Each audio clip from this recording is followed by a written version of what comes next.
Maximus Analysis here for May 25th, 2016. And I missed yesterday. Again, those who subscribe know I do them daily, but I had a very, very important graduation I had to attend, and such is life. But again, let's look at the market. So I was able to post out on Twitter this morning some key levels that I saw. And again, it was 2082, 2070.75, and also 2093.50. And we didn't get close, didn't get to it exactly, but we're damn that we were a point away from it. So again, it came within and vibrated with, and things were moving within that those zones. So with that being said, let's look at a weekly time frame and see where we are in regards to this downtrending line. Now the downtrending line, this is a pretty strong candle. Let's see where they close the week. And go from there. But it's bullish unless they get back below 2022, or at least 2040. I would be like, whoa, something is pulled. They pulled the rug out underneath this. So let's continue to see. Again, huge volume going to Wednesday, but now of course option expirations on Friday. Always something to complicate things, right? But right now looking really good so far, holding this 2026 level. Again, I'm still saying that this is what we had. I had my price level, again, specific price level versus some guru stomach feeling that no one else knows but you. It's better to have defined price levels that you could say, okay, bullish or bearish. And I actually did a video with stockaholics.net that you can look up again. And they asked me the levels. Well, are you bullish or bearish? I said, in chop, not sure. But I tell you this, breaks 2026, breaks above 2070, and we're above it, so I have to keep a bullish nature with things for now unless we have something dramatic happen by Friday. Again, in these type of markets, it could be something dramatic, but we'll continue to watch it from here. Okay, so that's what we have in regards to the ES. The NQ on the we're hitting this resistance level right here, which is, this is the weekly chart. So again, we want to hold and make sure we don't have any lower highs in place, which will give us something that looks like this. So again, we will use the top of this wick and this top of this wick to say, okay, we're continuing in the downtrend, but we have some higher lows as well, which we should not discount, to say, okay, we have this going on here. So again, this would be the biggest pendant I've seen in a long time, but again, you can see that the compression of price action will basically result in a break up or down with some type of violence, okay, hopefully. So again, you have the YM, we have our mid levels that they've held, this 17,500 or the 17,430, 73 to be specific, and now they're holding it and holding this downtrend line. So you can see the difference between the three, this being the only one that actually has gotten above it and retraced and held so far to continue for more upside potential.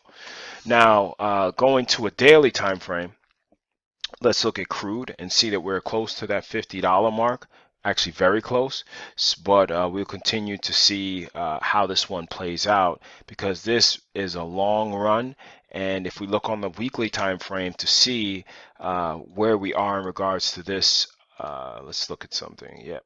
In regards to this, the big picture move, okay, we have bounced back up to some levels in regards to the making a hell of a run off the low. So we're almost doubled in price from 26 to, what would that be, 52. So that's close, but then see where we go from here. Okay, do we have the sideways consolidation, or if we break back below these lows here, which would be 43 or 42, that would present a very bullish bearish type of candle. So we're going to continue to watch this, but even on the weekly time frame is something that I would say, okay, be careful going long right here, right now. Again, aggressive time frames or longer time frames. You have to make the choice between the two of those, but you can see that we're above the 200-day moving average now, and let's see how much gas they have left in the tank. Now, quickly going over the equities, you can see Apple about to hit the century mark. Continue to watch that volume. Hell of a gap down from earnings. So let's see if they got any more. Even if we took like a midpoint of this gap, that brings you about this 102.50. So let's see what happens when it gets to that, that level, and see what the volume looks for the rest of the week.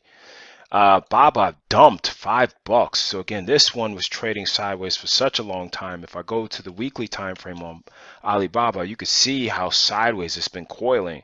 So let's look and see what we're going to do in regards to by Friday, okay? Because again, this candle is still open, so we're moving around, but you see that they've broken numerous weeks of price action right here. So this is probably what, since March, so they've been sideways for such a long time. So we'll see where they're popping in regards here. You have your lower highs in place, but you also have a minor higher low in place as well. So watch that one. Google, looking on the weekly time frame, you can see, okay, either they're setting up for a big launch up, but they still have the resistance above here at 750. So let's see how they react and where this goes for the latter part of this week. Price line still sideways. Again, it's still moving kind of more annoying that they grabbed all this this profit back in a matter of a couple of days, but you see they're testing their 200-day moving average here. Let's see if they're going to hold or break back above and potentially test this 1309 area, or they're going to break below, and then once they clear this 1232 area, you can see that that level has been hit numerous times. If I put my mouse here and then just put a line at 1232, remember to always look left, and you can see that it came around there, tapped it, broke down, tapped it, came back, broke above it, tapped it again, broke above it, tapped it, broke through it, gapped up, and then what happens? They support it. What happens when they break it? So again, it's been a long time support, but those things again can be removed very quickly. So we'll continue to watch things here, and see what this overnight session looks like for crude. But again, for the ES. And that's what we're looking at in regards to the daily right now. We'll continue to watch and see where this week closes, okay? Because they're right at this line right here that we posted. Nothing has been adjusted. This is always completely 100% honest, and I'll go from there. So thanks, guys, for watching. Again, if you have any comments, I really want to hear some comments, actually, on what you guys think regarding the markets, because a lot of people, again, you watch my channel daily, you can see where my comments are, but what are your comments? Again, there's no right or wrong answer. And again, I would like to see you comment, subscribe, and continue to see the work that we put here together. So take care.